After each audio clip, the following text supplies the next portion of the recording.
प्यारे बच्चों, आज हम करेंगे कार्यपत्रक 61 शिक्षा निदेशालय राष्ट्रीय राजधानी क्षेत्र दिल्ली द्वारा प्रकाशित तिथि 27 नवंबर 2020 के लिए। विषय गणित हिंदी मीडियम कक्षा 10वीं।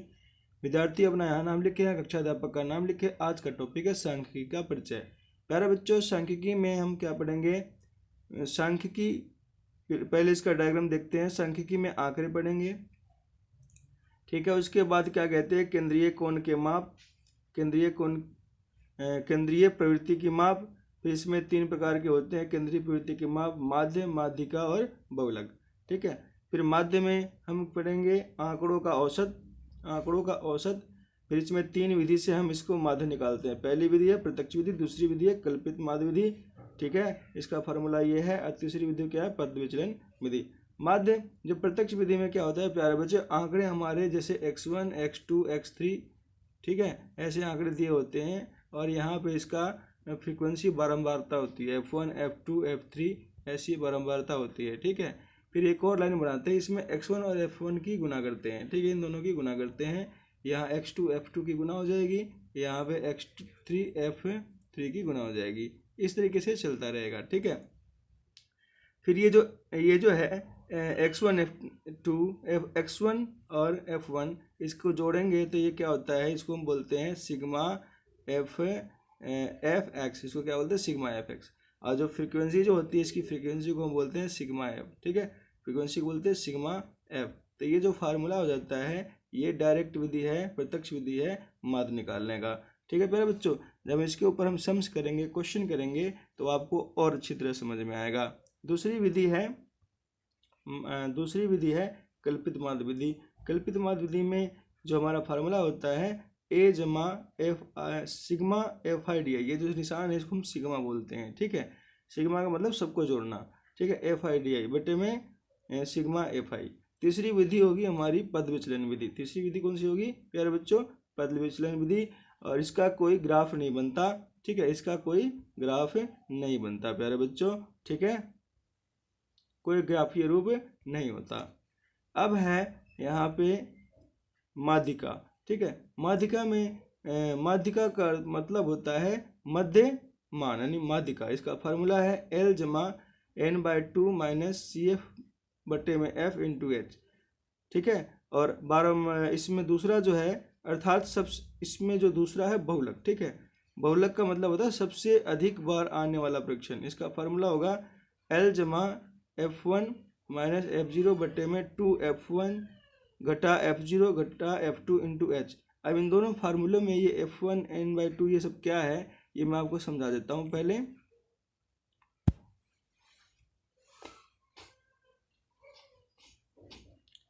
पहला फार्मूला है प्यारे बच्चों माध्यक। माध्यक का फार्मूला मैंने आपको बता दिया।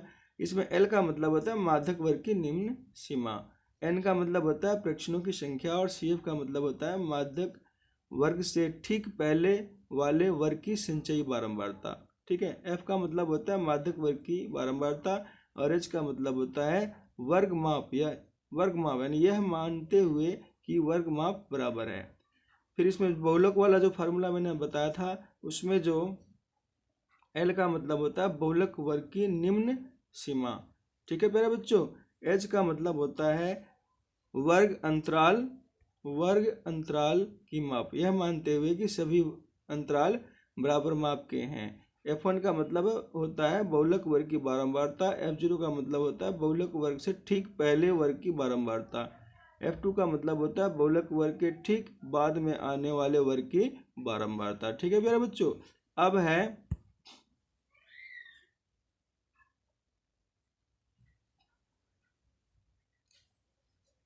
तो प्यारे बच्चों ये 2 फार्मूले को मैंने एक्सप्लेन किया, ठीक है। इसमें क्या है, अब जैसे ये माध्यक है, माध्यक का को हम ग्राफीय विधि से प्रदर्शित कर सकते हैं। इसमें ग्राफीय रूप तोरण है, इसका तोरण, इसका जो ग्राफ बनता है इसको तोरण बोलते हैं। तो तोरण 2 प्रकार के होते हैं, कम प्रकार वाला तोरण और अधिक प्रकार वाला तोरण, ठीक है। और बहुलक को भी हम ग्राफीय रूप में प्रदर्शित कर सकते हैं, उसको आयचित्र विधि से, ठीक है, आयचित्र बना के, ठीक है मेरे बच्चों। अब इसका थोड़ा और एक्सप्लेनेशन पढ़ लेते हैं कि सांख्यिकी किसे कहते हैं। सांख्यिकी यहाँ आपने जो पढ़ा किसे कहते हैं, इसका मीनिंग ये होता है गणित की एक वह शाखा जो आंकड़ों का संग्रह विश्लेषण, व्याख्या और प्रस्तुति करती है उसको हम सांख्यिकी कहते हैं। और आंकड़े क्या होते हैं? आंकड़े क्या होते हैं? सार्थक सूचनाओं का संग्रह, यानी सार्थक सूचनाओं का संग्रह जो जिसका एक किसी भी हम सूचनाओं को संग्रहित करते हैं, इकट्ठा करते हैं, तो उसका एक हमारा उद्देश्य होता है। ठीक है, बिना उद्देश्य से आंकड़े इकट्ठे किए जाते हैं उसको आंकड़े नहीं बोलेंगे। यहाँ पे सार्थक सूचनाओं का जिसका कुछ उद्देश्य हो, जिससे कुछ इन्फॉर्मेशन मिले। ठीक है प्यारे बच्चों, तो आंकड़े के दो प्रकार होते हैं, एक असमूहीकृत आंकड़े और एक समूहीकृत आंकड़े। असमूहीकृत में आंकड़े सीधा लिखा होगा कोमा लगा के, 1 2 3 4 5 से कोमा लगा के लिखा होगा। और जो समूहित आंकड़े होंगे वो क्या होंगे? वो इस तरीके से होंगे, क्लास इंटरवल यानी वर्ग अंतराल के रूप में होंगे, जैसे 10 से 20, ठीक है, 20 से 30 ऐसे होंगे। ठीक है, अब केंद्रीय प्रवृत्ति के माप प्यारे बच्चों, इसका अर्थ क्या होता है? ठीक है, इसका अर्थ है वितरण का केंद्र और स्थान। वितरण का केंद्र और स्थान। केंद्रीय प्रवृत्ति की सबसे सामान्य माप ये 3 प्रकार की होती है जो हमने यहाँ पे पढ़ा। ठीक है, माध्य, माध्यिका और बहुलक। ठीक है प्यारे बच्चों, फिर इसमें केंद्रीय प्रवृत्ति के जो माप हैं, जो माध्य, माध्यक, बहुलक, इन तीनों में अनुभवजन्य संबंध होता है। ये फार्मूला प्यारे बच्चों बहुत ही इंपॉर्टेंट है। बहुलक बराबर है 3 गुना माध्यिका घटा 2 माध्य। ठीक है, यदि वर्ग अंतराल सतत ना हो। ठीक है, अब सतत होना, सतत ना होना। ठीक है, जैसे हमने एक वर्ग अंतराल लिखा 10 से 20। ठीक है, और अगला अंतराल हो गया क्या? 21 से 24। ठीक है प्यारे बच्चों, 21 से 24 ने 21 से आप 26 लिख दिया। ठीक है, यहाँ पे वर्ग माप क्या है? 5 का अंतर है, यहाँ भी 5 का अंतर है। अब देखो इस वर्ग अंतराल में है ना, यानी पहले वर्ग अंतराल की ऊपरी वर्ग सीमा दूसरे वर्ग अंतराल की निम्न वर्ग सीमा बराबर नहीं है, तो ये सतत नहीं है। तो सतत बनाने के लिए हम क्या करते हैं प्यारे बच्चों? निम्न वर्ग सीमा में 0.5 घटाते हैं और ऊपरी वर्ग सीमा में 0.5 जोड़ते हैं। जैसे हमारा क्या था, ये 10 से 20 था और उसके बाद 21 से क्या था, ये 26। अब इसको हम सतत बनाने के लिए क्या करेंगे? निम्न वर्ग सीमा में से 5 घटाएंगे, जैसे 9.5। ठीक है, 9.5 हो जाएगा, घटाएंगे तो, और 20 पॉइंट ये 0 हो जाए, 20.5 हो जाएगा, जोड़ना है ऊपरी वर्ग सीमा में। अब इसमें घटाएंगे तो क्या होगा? 20.5। ठीक है, और इसमें जोड़ेंगे तो 26.5। अब देख लो ध्यान से प्यारे बच्चों, ये क्या है? बराबर हो गया। ठीक है, उसके बाद है माध्यमान। मध्यमान का मतलब होता है वर्ग चिन्ह भी कहते हैं। कैसे निकालते हैं? ऊपरी वर्ग सीमा में निम्न वर्ग सीमा को जोड़ के 2 से भाग करते हैं। जैसे मान लो कोई भी एक हमने वर्ग अंतराल लिखा 10 से 20। ठीक है, अब इसका माध्यमान निकालना है, तो ऊपरी वर्ग सीमा क्या है? 20। 20 में हमने क्या निम्न वर्ग सीमा को जोड़ दिया। ठीक है, जोड़ दिया 10 बटे में 2, 30। 30 बटे 2 यानी 15 इसका वर्ग क्या आ गया? वर्ग चिन्ह आ गया। ठीक है, अब वर्ग माप क्या होता है? वर्ग माप भी आसान है, ऊपरी ये निम्न वर्ग सीमा और ये ऊपरी वर्ग सीमा, इसका जो अंतर कहते हैं, यानी ऊपरी वर्ग सीमा में से निम्न वर्ग सीमा को माइनस करके जो अंतर आता है उसको हम बोलते हैं वर्ग माप। परिसर क्या होता है? परिसर प्यारे बच्चों अधिकतम आंकड़ा माइनस न्यूनतम आंकड़ा। जितने भी आंकड़े दे रखे हैं उसमें सबसे बड़ी वैल्यू क्या है और सबसे छोटी वैल्यू क्या है, उसका जो अंतर होता है उसको हम परिसर कहते हैं। ठीक है प्यारे बच्चों, अब माध्यिका की बात करते हैं। माध्यिका वर्ग क्या होता है? ठीक है, तो वह अंतराल जिसकी संचयी बारंबारता n/2 से बड़ी या लगभग आसपास हो उसको हम क्या बोलते हैं? माध्यिका मार्ग। बहुलक वर्ग क्या होता है?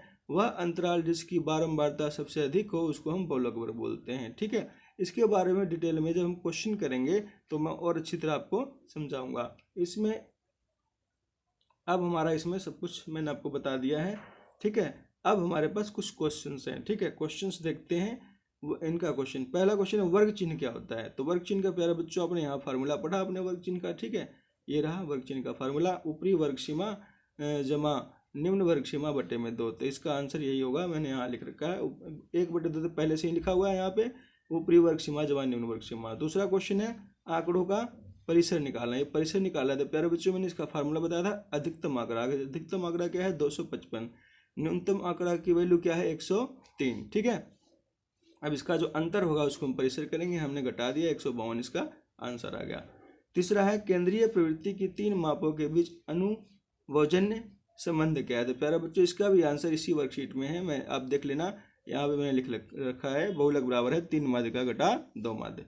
चौथा क्वेश्चन है ऊपरी सीमा और निम्न सीमा के अंतर को क्या कहते हैं। ऊपरी सीमा और निम्न सीमा के अंतर को प्यारे बच्चों मैंने यहाँ बता रखा है, वर्ग माप कहते हैं। ठीक है, तो मैंने वर्ग माप ही इसका आंसर यहाँ लिख रखा है, देखो ये वर्ग माप।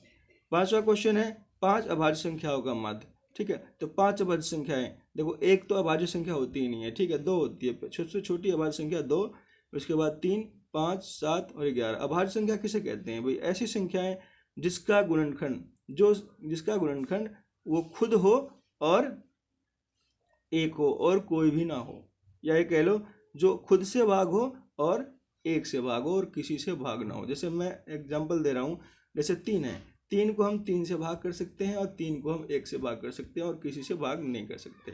ठीक है, लेकिन अगर 9 की बात करें, 9 को अगर भाग करें तो 9 को हम 9 से भी कर सकते हैं, 9 को हम 3 से भी कर सकते हैं। ठीक है, और 9 को हम 1 से भी कर सकते हैं। ठीक है, अब देख लो, अब ये 9 है, अब ये खुद से भी हो रहा है और 1 से हो रहा है, लेकिन इसके अलावा और से भी हो रहा है, ये 3 से भी हो रहा है, तो ये अभाज्य संख्या नहीं है, ये भाज्य संख्या है। ठीक है, तो हमने 5 भाज्य संख्याओं को जोड़ दिया है। माध्य कैसे निकालते हैं? आंकड़ों को जोड़ के और जितने आंकड़े उससे भाग करते हैं, तो ये 28/5 यानी 5.6 आ गया है। ठीक है प्यारे बच्चों, अब लास्ट पॉइंट है कोविड के संदर्भ में उचित संबंधी व्यवहार संदेश। तो नियमित रूप से अपने हाथों को साबुन और पानी से धोएं। तो प्यारे बच्चों, इस प्रकार हमारी वर्कशीट 61 विषय गणित कक्षा 10वीं की कंप्लीट होती है, हिंदी मीडियम की। वीडियो देखने के लिए आपका बहुत बहुत धन्यवाद।